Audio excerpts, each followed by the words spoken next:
Oi, igreja, eu sou Marcelo. Que bom, que privilégio que Deus nos dá de mais uma vez estarmos aqui louvando a esse Deus maravilhoso. Queria convidar a igreja para a gente abrir nossas Bíblias nesse momento, no Salmo 86. Inclina os teus ouvidos, ó Senhor, e responde-me, pois sou pobre e necessitado. Guarda a minha vida, pois sou fiel a Ti.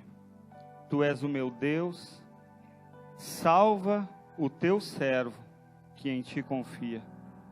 Misericórdia, Senhor, pois clamo a Ti sem cessar. Alegra o coração do Teu servo, pois a Ti, Senhor, elevo a minha alma. Tu és bondoso, perdoador, Senhor, rico em graça, para com todos os que Te invocam. Escuta a minha oração, Senhor, atenta para a minha súplica. No dia da minha angústia clamarei a Ti, pois Tu me responderás. Nenhum dos deuses é comparável a Ti, Senhor. Nenhum deles pode fazer o que Tu fazes. Todas as nações que Tu formaste virão e Te adorarão, Senhor. E glorificarão o Teu nome, pois Tu és grande. E realizas feitos maravilhosos. Só Tu és Deus. Querido, eu não sei qual é a tua condição hoje. Não sei como você chegou aqui. Mas eu quero te dizer que essa mesma oração de Davi, ela precisa ser a nossa oração hoje, entregando o senhorio da nossa vida ao Senhor, dependendo dEle todos os dias. Talvez a tua semana ela foi bem difícil, foi uma semana que talvez tu teve que, como dizem aí, matar um leão por dia. Mas eu quero te dizer, querido, que esse mesmo Deus que Davi clamava, Ele está aqui nesse lugar. E Ele ouve o nosso clamor. E é isso que nós queremos fazer nesse momento, querido. Lançar sobre Ele todas as nossas ansiedades. Tudo aquilo que tem incomodado a nossa vida, nosso coração.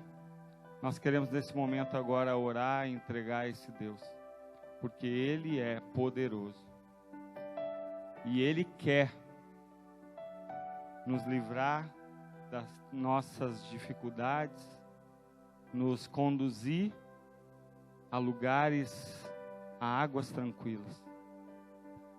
Deus, nós queremos primeiro reconhecer, Deus, que sem Ti não somos nada. Sem Ti nós não podemos fazer nada. Espírito Santo de Deus, nós queremos clamar ao Senhor nessa noite. Entregar tudo que temos, tudo que somos. Porque nós, sem Ti não somos nada e sem Ti nada podemos fazer. Deus, Tu conhece a vida de cada pessoa que está aqui hoje. Qual é a sua luta? Qual é a grande dificuldade que a Tua igreja tem passado? O Senhor conhece se a luta é na área financeira, lá dentro de casa, no seu relacionamento com o filho, no relacionamento com o esposo, com a esposa. O Senhor conhece, Deus, a saúde física da Tua igreja também. Queremos colocar em especial a vida da Tauana nas Tuas mãos. Nós cremos, Deus, que quando nós clamamos ao Senhor, Tu nos ouve.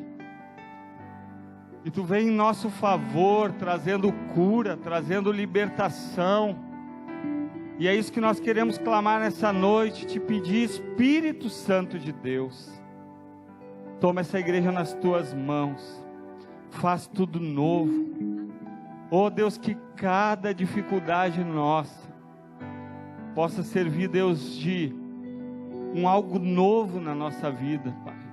Que o Senhor transforme a nossa tristeza em alegria. É o que nós te pedimos nessa noite. Espírito Santo de Deus, abençoa a tua igreja, traz tranquilidade para o teu povo, acalma as nossas tempestades, Espírito Santo.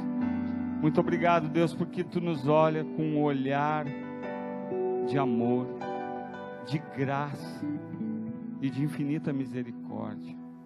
Nós te louvamos por tudo e te agradecemos no nome, por amor de Jesus. Amém.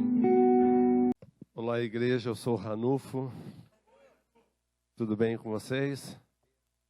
Sim ou não? Amém.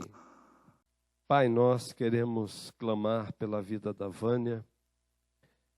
O Senhor é o Deus que dá vida, o Senhor é o Deus que tem todo o fôlego de vida.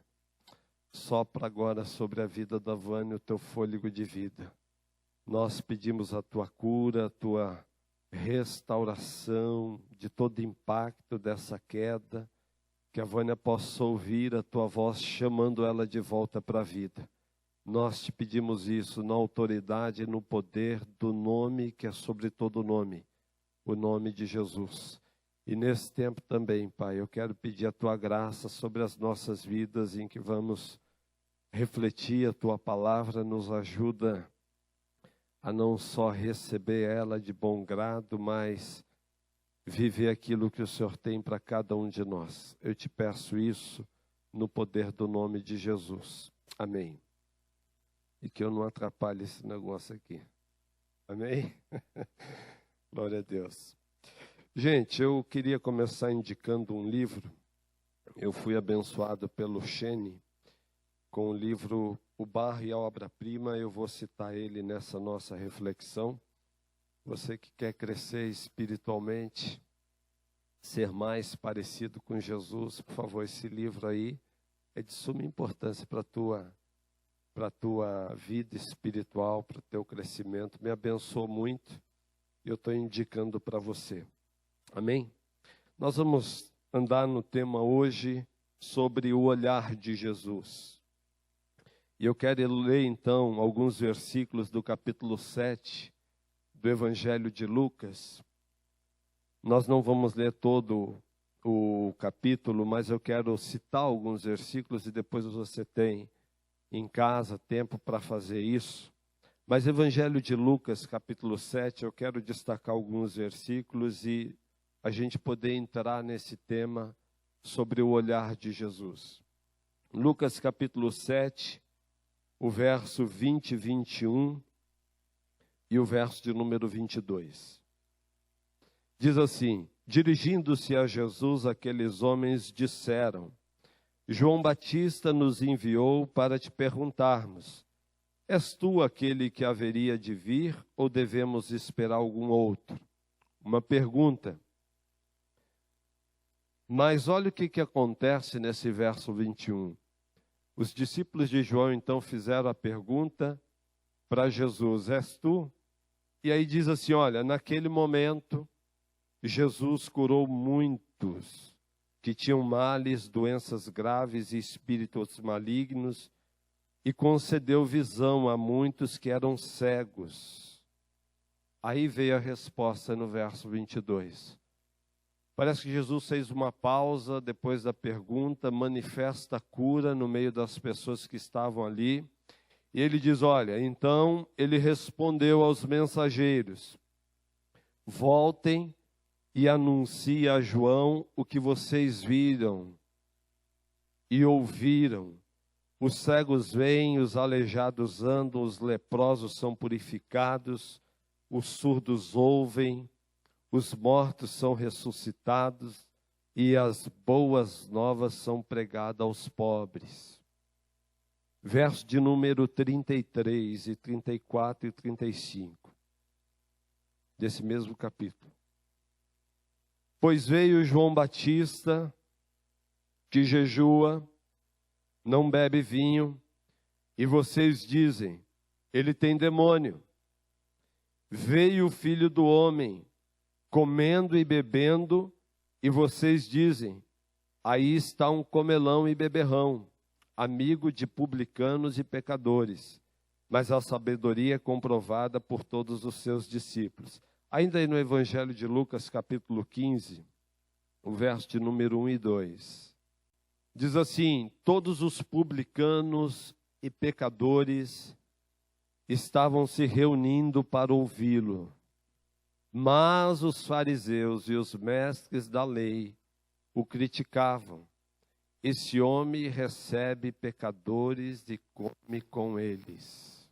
Gente, é interessante que quando a gente olha esse texto, Jesus, ele exerce o seu ministério debaixo de críticas acerca de quem ele era.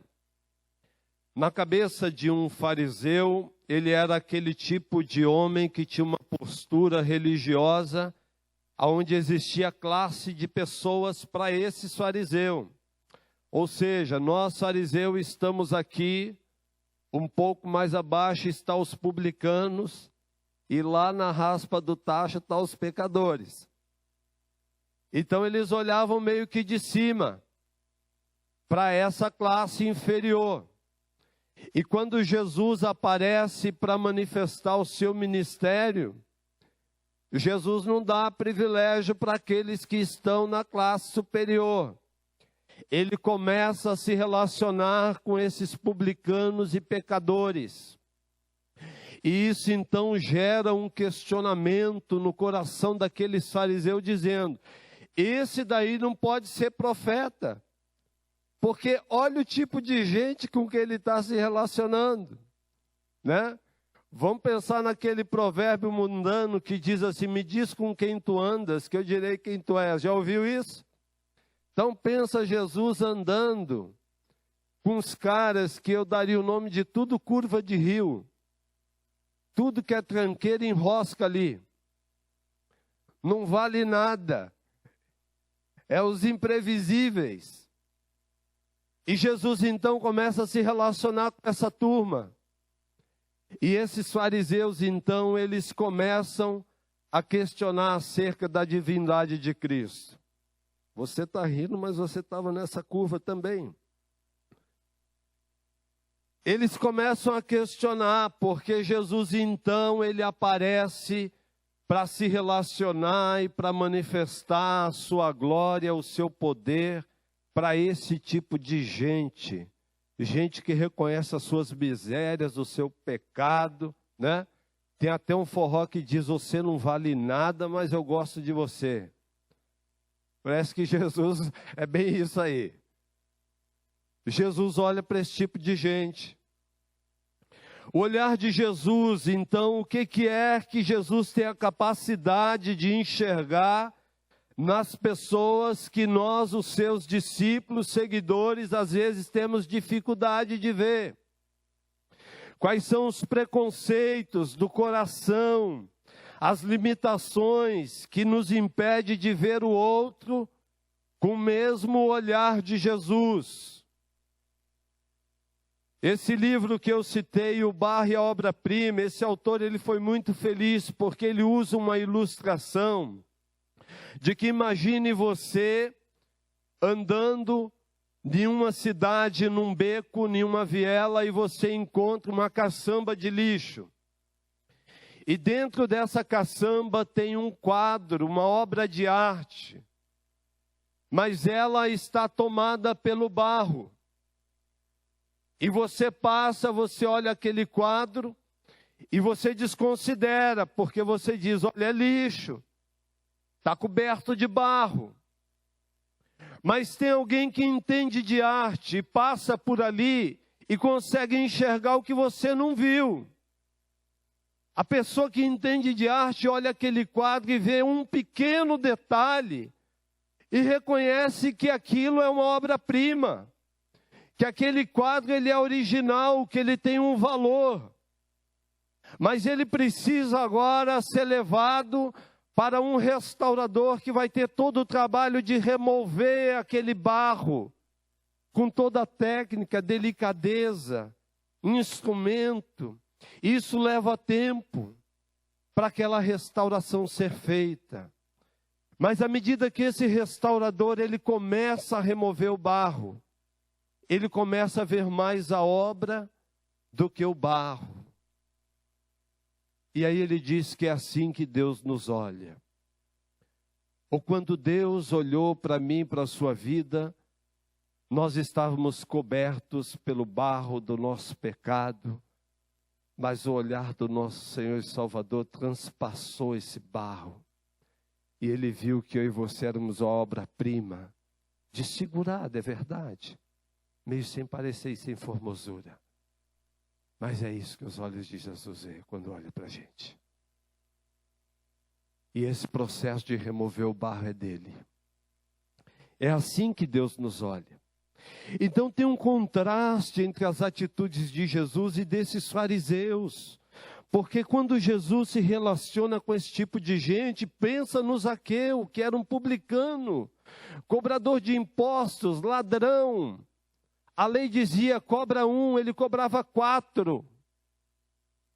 E agora Jesus está falando que vai para a casa desse homem, dá um piti no fariseu.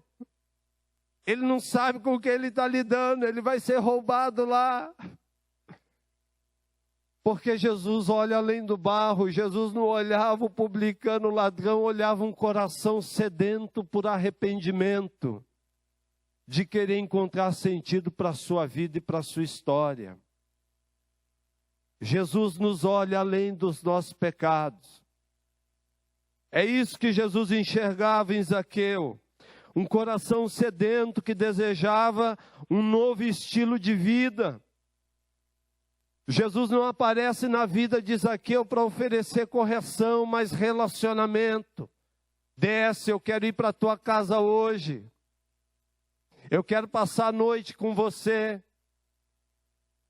E os fariseus têm um piti, porque eles sabiam quem era Zaqueu. Vamos pensar na mulher samaritana, do capítulo 4 de João. Aquela mulher que quando ela se encontra com Jesus, Jesus faz a pergunta para ela, vai buscar o seu marido? Não tenho. Disseste a verdade. Você já teve 5 homens que passou na sua vida. Você já está no seu 6º relacionamento. E esse homem também não é seu. Jesus olhava também a sede daquela mulher, de querer achar o amor verdadeiro. Satisfação, alegria para a vida. E a gente sabe que alegria e satisfação verdadeira a gente só pode encontrar na pessoa de Jesus Cristo. Vamos pensar na mulher adúltera, do capítulo 8 de João, pronta para ser executada. Jesus também olhava naquela mulher um desejo de querer viver uma vida diferente. Percebe que há então um olhar diferente, mas que tem uma linha muito tênue entre ser parecido com Jesus, querer ser parecido com Jesus, mas daqui a pouco a gente pode ser pego praticando alguma prática de farisaísmo. Isso está muito próximo uma coisa da outra. Então o que é que Deus vê nas pessoas? Quando Deus vê as pessoas, o que é que Deus vê? Independente do lugar onde ela esteja, onde ela frequenta, Deus olha pessoas com coração sedentos, querendo encontrar a verdade que liberta. Ainda que para isso, se for preciso, vai parar num terreiro de macumba, de umbanda, vai fazer os seus sacrifícios lá, porque ela quer experimentar a satisfação da vida. E a gente sabe que isso só pode acontecer por meio de Cristo Jesus. Mas o coração sedento, ele vai atrás. Porque a Bíblia diz que o coração do homem e da mulher, ele tem sede do Deus vivo. Então o que é que Deus vê? A mensagem de Jesus para esse fariseu é o seguinte: olha, para mim Jesus não tem alguém que é melhor do que outro. Vocês pensam que vocês estão acima dos publicanos e dos pecadores.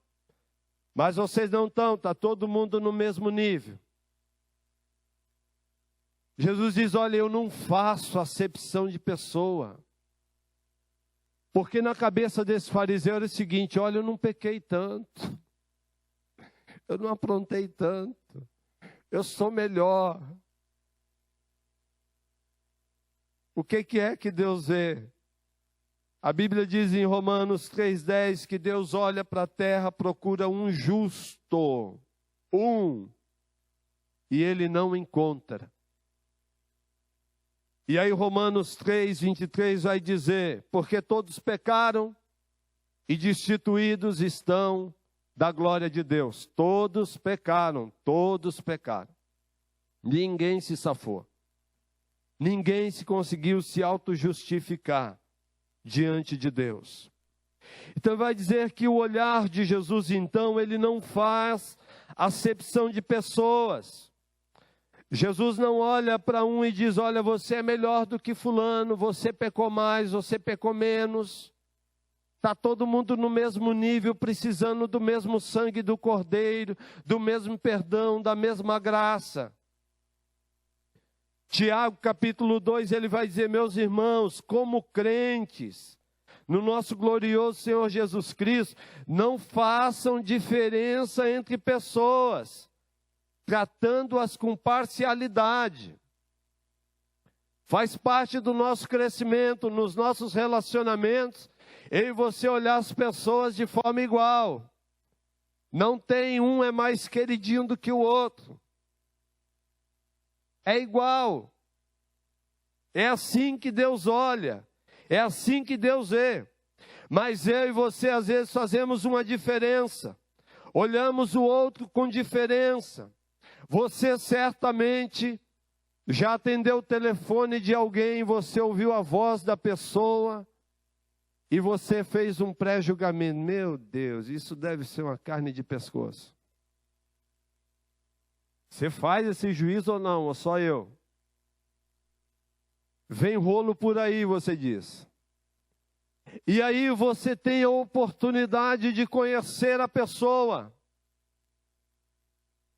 de conversar com ela, de ouvir a história dela. Você convida ela para sua casa, ela almoça, janta com você. E claro, você como servo e servo humilde, você vai, olha, me perdoa, porque eu tinha uma imagem distorcida de você. Porque a gente vai julgando as pessoas pela aparência, ou por aquilo que ainda não é conhecido. Então Deus é diferente. Por que que a gente age assim? Por que que existe de vez em quando essa atitude no coração daqueles que querem ser parecidos com Jesus? Porque nós somos treinados pela vida e pela sociedade a olhar as pessoas de acordo com seus comportamentos. Julgamos, olhamos o barro e demoramos para enxergar que por detrás do barro tem uma obra-prima que Deus quer restaurar, que Deus quer fazer tudo novo. Ou seja, então Deus ele não faz acepção de pessoas. Jesus olha para nós com a intenção de sempre remover o preconceito e a injustiça do nosso coração, porque uma coisa é a nossa conversão, eu e você entendemos que um dia nós precisávamos de um Salvador, de Jesus como Senhor da nossa vida. Agora tem coisas na nossa vida, do nosso coração, que precisa de uma faxina do Espírito Santo em nós, e uma delas é o preconceito, é a injustiça, é de olhar o outro com diferença. Então isso é muito sério, porque quando nós nos comportamos dessa maneira, as pessoas vão ver e vão perceber que o que nós cremos acerca de Deus é aquilo que nós mostramos para elas. Se é uma pessoa que faz acepção de pessoa, é isso que elas vão ver. Que faz injustiça, é isso que elas vão ver. Então, olhar com o coração de Jesus, com os olhos de Jesus, é não ser juiz de que fulano é melhor do que ciclano, ou do que beltrano, ou que eu sou melhor do que todos eles. Tem uma advertência nessa palavra, que para o nosso crescimento espiritual, para a nossa vida, para a nossa caminhada com Deus, é como se Deus estivesse dizendo, olha, O amor, ele não pode parar na sua vida. Se Deus derramou esse amor por meio de Jesus, agora a tua vida, o teu coração tem que ser um canal aberto por onde a graça, o amor de Deus passa, e isso vai chegar na vida de outras pessoas. Mas parece que o preconceito e injustiça é como uma rolha que está dentro desse coração, que está ali entupindo a graça. E a gente faz uma seleção com quem que eu me relaciono, para quem que eu dou amor, quem que eu vou amar, A, B ou C. E aí Tiago vai dizer o seguinte, que todas as vezes que eu e você fomos tentados a fazer acepções de pessoa, nós estamos bebendo de uma fonte maligna. Porque ele, Satanás, ele é o divisor de todas as coisas. É ele que aparece com essa confusão para separar classes, pessoas, discriminação. Essa fonte vem dele. Agora olha o que C.S. Lewis escreveu em um dos seus artigos, dos seus escritos. Se eu e você então fomos chamados para amar, certamente você já se deparou ou já se perguntou, eu tenho dificuldade de amar tal pessoa, eu não consigo amar tal pessoa. E aí olha o que ele escreveu. Amar é antes de tudo ficar vulnerável. Se você quer com certeza manter seu coração intacto, então não deve dá-lo a ninguém, nem mesmo a um animal. Envolva-o cuidadosamente com as distrações e pequenos luxos. Vai para o shopping, vai gastar. Não entregue esse coração para ninguém. Evite todos os embaraços. Passa longe dos curvas de rio. Tranque-o na segurança do cofre do seu egoísmo. Mas desse cofre, seguro, escuro, inerte e sem ar, seu coração mudará. Ele não se quebrará, tornar-se-á inquebrável, impenetrável, irredimível, o único lugar onde você pode ficar absolutamente livre do perigo de amar é o inferno. É forte isso, né? Pois é, para a gente. Porque se a gente faz acepção de pessoas, nós caímos nesse pecado.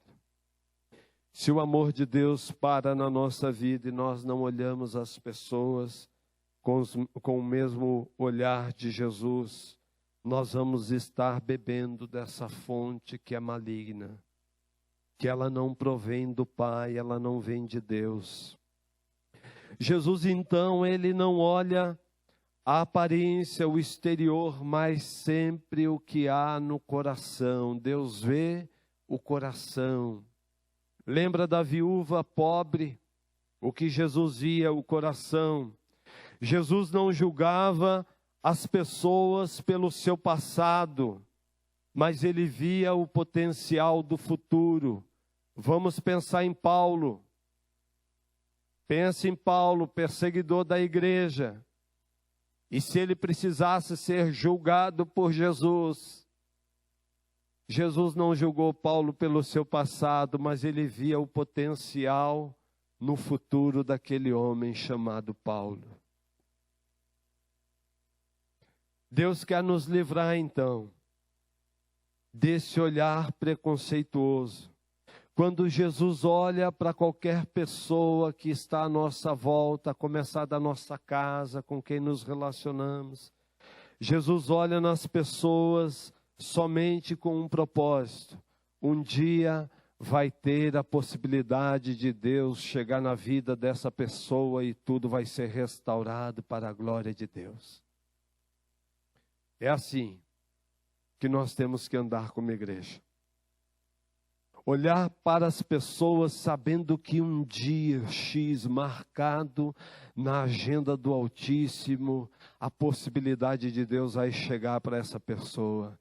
O véu vai ser rasgado, a verdade vai ser revelada, o sangue de Jesus vai ser derramado sobre ela, os pecados vão ser perdoados e ela vai viver a sua vida para a glória de Deus. É isso que Deus quer fazer com a sua igreja. Deus quer nos livrar da figura do julgador. Mateus 7, não julgue para que você não seja julgado, porque com o mesmo critério que você julgar, você será também julgado. 1 João 4,20 diz, se alguém diz, eu amo a Deus, mas odeio o seu irmão, é mentiroso. Você não se encontrou com ele ainda. Pois quem não ama o seu irmão a qual viu, não pode amar a Deus a quem não viu. Então, com que olhar Jesus o vê?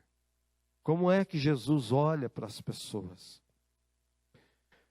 Jesus olha para as pessoas dessa terra como pessoas doentes espirituais.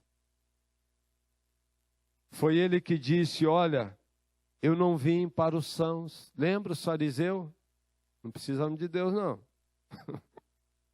Estamos bem. Eu não vim para quem está são, mas eu vim para os doentes. Está falando de doença espiritual, de gente que quer achar Deus na sua vida, na sua loucura, na sua correria. Jesus está falando, eu vim para essa gente, eu vim me revelar para essa gente. Como é que Jesus olha? E Jesus usa pessoas para manifestar o seu olhar independente do credo e da religião. Eu estava me lembrando de uma vizinha minha na minha época de adolescência, eu perdido nas drogas. Então eu tinha uma vizinha mineira, uma senhora muito simpática, educada, Oleni o nome dela.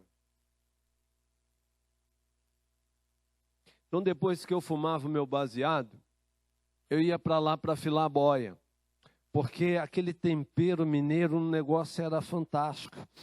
E aquilo combinava, baseado e comida mineira. E eu ia lá para a janela dela, e aí, Oleni, tá bom o negócio aí, hein? Ela tá, e você quer uma comidinha? Eu falei, quero. E ela falou, então entra. E ela preparava a mesa e colocava a comida, e aí ela falava para mim, ela é uma senhora católica, firme nas suas convicções, e ela dizia para mim, eu preciso salvar você. Eu falei, não vai ser fácil. Mas eu preciso salvar você. Ela falava, essa vida não é para você, Júnior. Me chamava de Juninho. Essa vida não é para você, Juninho. Não, Leni, eu sei o que eu estou fazendo na minha vida, fica tranquilo. E aí um dia, então, a Leni, ela pegou e falou, você precisa ir em um lugar comigo. Só que você não pode ir armado, ela falou. Foi tudo bem, Leni. Eu pensei, bom, a Leni vai receber a aposentadoria dela e ela está precisando de um segurança. E sou eu, né? Foi tudo bem. Ela falou, olha, sai direitinho, toma banho, arruma o cabelo, que eu era largado, né? Falei, tá bom. Obedeci e fui com ela, achando que ela ia receber a aposentadoria dela e precisar de um segurança. Eu comecei a rodar São Paulo dentro daquele ônibus com aquela senhora. E aí eu estou passando em várias bandeiras de banco e nada. Eu falei, bom, aposentadoria não é. Quando eu me vejo, eu estou dentro de um prédio de uma igreja batista, em uma sala sendo entrevistado para ir para uma comunidade terapêutica. E eu, Oleni, como é que você faz isso comigo? A minha confiança em você. E agora você quer me internar, você ficou louca. E eu soltei os cachorros em cima dela. Fiquei uns dias bicudo com ela. Você precisa internar minha família. Os doentes são eles. Mas era alguém olhando com o olhar de Jesus. Deus usa pessoas independente do seu credo. Esquece que a graça e o amor têm que fluir por aquele que diz, eu sou evangélico. Alô? Ele usa quem ele quer para a sua glória. Jesus então manifesta o seu olhar para cada ser humano, cada pessoa perdida. Aqueles que reconhecem que precisam da graça de Deus, porque onde a graça de Deus chega, ela chega com esse poder não só de salvar, mas de transformar o coração do mais vil pecador. E aqui entra uma crise, porque tem gente que só quer Ele como Salvador e não quer Ele como Senhor e transformador da sua vida. E para o processo e diz: isso aí para mim não, eu não preciso disso. Gente poderosa que não entende que precisa do favor imerecido de Deus. Gente poderosa em recursos, intelectualismo, rico. Eu não preciso, eu sou diferente, eu não estou perdido. Eu sei para onde eu vou, sei o que eu quero da minha vida. Eu não sou pecador. E aí a Bíblia diz que aqueles que não reconhecem esse favor imerecido de Deus, vai para o mesmo inferno que um perdido vai. Com um detalhe, lá não tem cela especial para quem fez uma faculdade. Precisa passar pela graça. Essa era a dificuldade então dos fariseus. Eles não compreendiam que precisavam de um Salvador e que eles não eram melhor e nem pior do que qualquer outra pessoa. Jesus enxerga então as pessoas como essa obra-prima que Ele quer restaurar. Agora a pergunta do Espírito é para você. Ele já fez para mim. Está fazendo de novo. O que você vê? Quando você vê um político corrupto, o que você vê e o que você deseja para ele? O que você vê quando você vê um usuário de drogas? O que você vê quando você vê uma garota de programa? O que você vê em um criminoso? O que você vê em um religioso, seja ele católico, espírita, satanista, evangélico, budista? O que você vê? O que você enxerga? É a religião, o credo? O que você vê no seu vizinho, no seu chefe de trabalho, esposa, filhos? Deixa eu te dizer uma coisa. Isso é tão sério para a nossa vida como discípulo. Porque aquilo que a gente vê, o que você vê nas pessoas, vai determinar quem você se torna. É simples assim. O que você vê nas pessoas vai determinar quem você se torna. Se você só consegue ver o barro, o pecado da pessoa, é isso. Percebe a linha tênue de novo? Se tornamos um julgador, um preconceituoso, um fariseu. E a gente esquece que aquilo que a gente se torna vai respingar nas pessoas que estão do nosso lado e que convivem com a gente. Então essa pergunta é séria do Espírito. O que você vê? Porque você não pode ver o outro como uma obra-prima de Deus se você primeiro não se enxergou como tal obra. Isso primeiro tem que acontecer na minha, na sua vida. Ser essa obra-prima, reconhecer isso diante de Deus. Eu já disse aqui algumas vezes que momentos antes de eu entregar minha vida para Cristo, em que um homem me abraçou para orar comigo, eu nunca me esqueço dessa frase, eu carrego ela comigo há anos, e eu aplico isso para a vida das pessoas. A frase dele foi o seguinte: pai, Ranulfo não nasceu para ser bandido, ele é a tua imagem e semelhança. Eu recebo um monte de gente derrotada, que vem pedir Pastor, eu sou um M mesmo, né? Não, você não é isso não. Você chegou aqui assim. Mas você tem que sair daqui sabendo que você é a imagem e semelhança de Deus. Está danificado, está feio na foto. Tem barro aí, entendeu? Mas Jesus pode fazer essa obra restauradora de limpar, de transformar e fazer tudo novo. Efésios capítulo 2, verso 1. Ele vai denunciar qual era o nosso estado espiritual diante de Deus. Ele vai dizer como eu e você estávamos, nós estávamos mortos. E ele vai dizer, olha, morto espiritual. Morto não anda, não tem vontade própria. Morto é conduzido.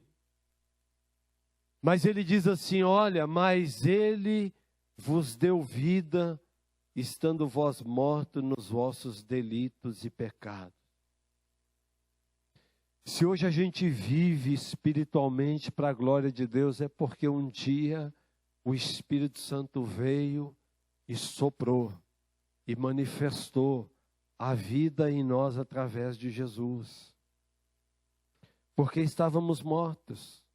Então não há força em nós mesmos para a restauração espiritual sem uma intervenção da graça divina. Deus precisa chegar. Não temos poder de limpar o nosso próprio barro.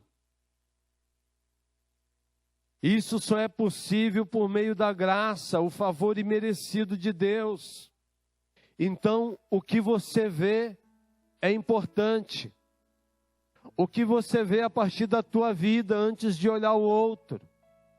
O que você vê vai definir quem você se torna nessa terra. Eu me lembrei de uma senhora com o nome de Jane. Essa senhora, eu conheci a sua história dentro da comunidade onde eu vivia. E a dona Jane, ela era uma senhora dona de um terreiro de macumba. Eu via nas madrugadas que eu estava louco de droga, ela jogando terra de cemitério em cima do telhado dos outros. Eu via aquela mulher fazer barbárie. E um dia eu estou lá na rua, com alguns companheiros da bandidagem. E essa mulher então, ela tinha tido a sua experiência com Jesus. E ela vem e para na minha frente. E começa a falar do amor de Deus para mim. Eu conheci o barro dela. Eu disse, não, você não. Eu conheço a tua história. E ela apontava o dedo para mim e dizia, Jesus vai te salvar.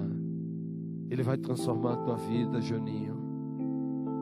Eu some da minha frente.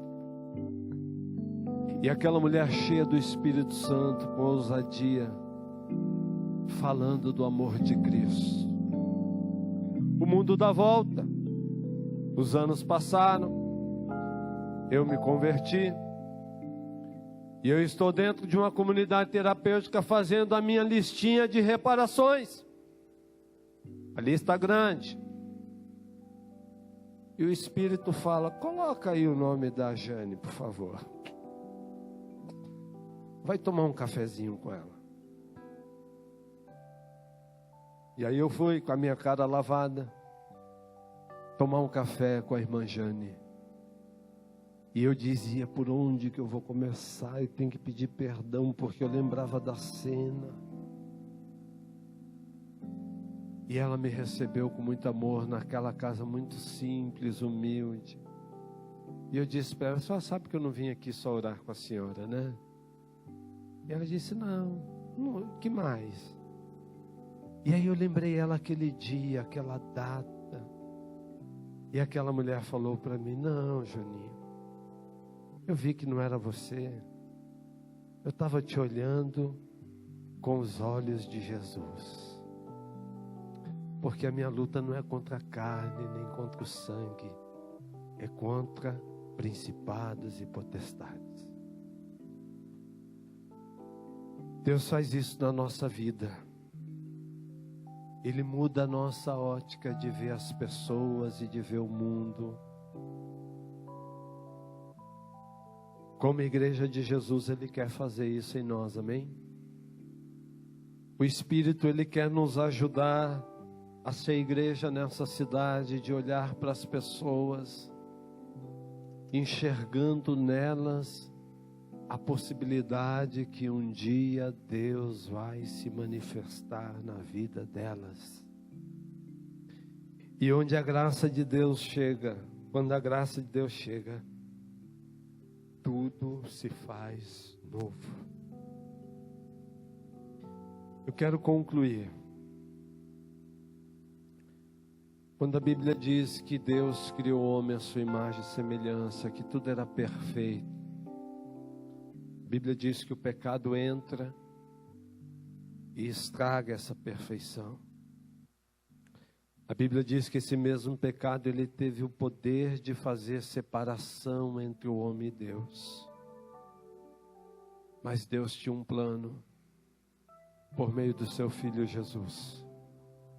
João 3,16, porque Deus amou o mundo de tal maneira, que deu seu Filho unigênito, para que todo aquele que nele crê não pereça, mas tenha vida eterna. Deus enviou o seu Filho ao mundo, não para julgar o mundo, não para condenar o mundo, mas para que o mundo fosse salvo por ele. Eu quero te desafiar então nessa noite. Eu estou falando com gente que já teve experiência de conversão. Você já sabe que Jesus é Senhor da tua vida. Mas o que o Espírito está mexendo aqui é falando: filho, hoje você precisa pedir os meus olhos. Você tem se relacionado e vivido olhando para pessoas com preconceitos. Isso é uma rolha na nossa relação. Talvez você precisa pedir perdão por ser essa pessoa egoísta, que faz acepção de pessoas por olhar o outro de cima, só consegue ver o barro, não consegue ver a obra-prima que tem por detrás da sujeira. Eu quero desafiar você a isso. Eu quero orar com você também, que quer dizer: Deus, me dá os teus olhos para começar a olhar na minha casa, naqueles que estão à minha volta. A possibilidade de que um dia eu vou ver a graça chegar na vida de quem eu amo, de quem eu quero bem, de quem eu não quero bem. E a graça vai chegar com esse poder transformador. O Espírito faz essa obra em nós. E terceiro e por último, eu quero orar com você, que talvez chegou aqui e dizendo: a coisa está feia, pastor, eu estou coberto pelo pecado. Jesus é a obra-prima em você. Ele quer fazer tudo novo. Ele quer transformar a tua história. Amém? Enquanto a banda canta e adora o Senhor, o Espírito está falando com você. Sai do seu lugar. Talvez seja um passo, não só de fé, mas de crescimento. Se o Espírito falou, vem. Nós queremos orar com você. Vem, dobra o seu joelho. Começa a clamar ao Pai.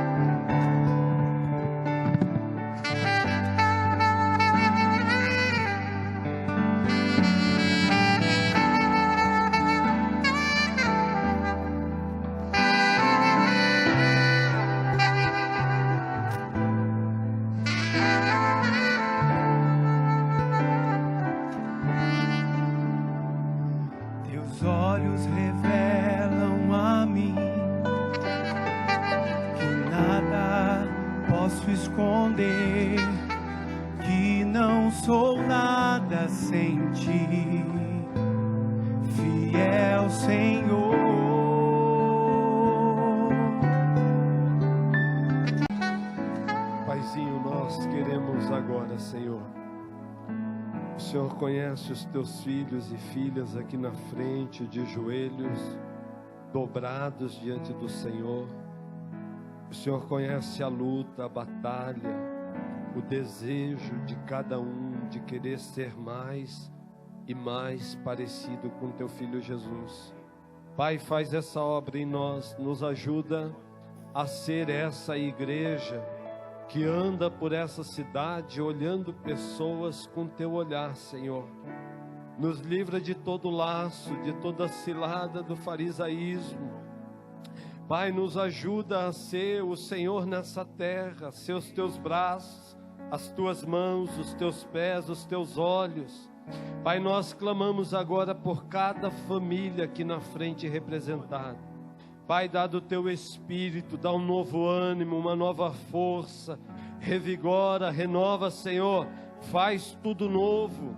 Pai, no poder e na autoridade do nome de Jesus, nós clamamos a tua vitória, nós repreendemos todo mal, todo vício, no poder, na autoridade do nome que é sobre todo nome, o nome poderoso de Jesus.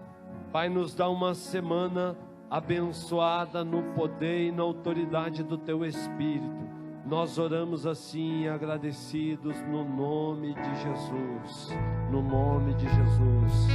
Querido, vai na paz, Deus te abençoe.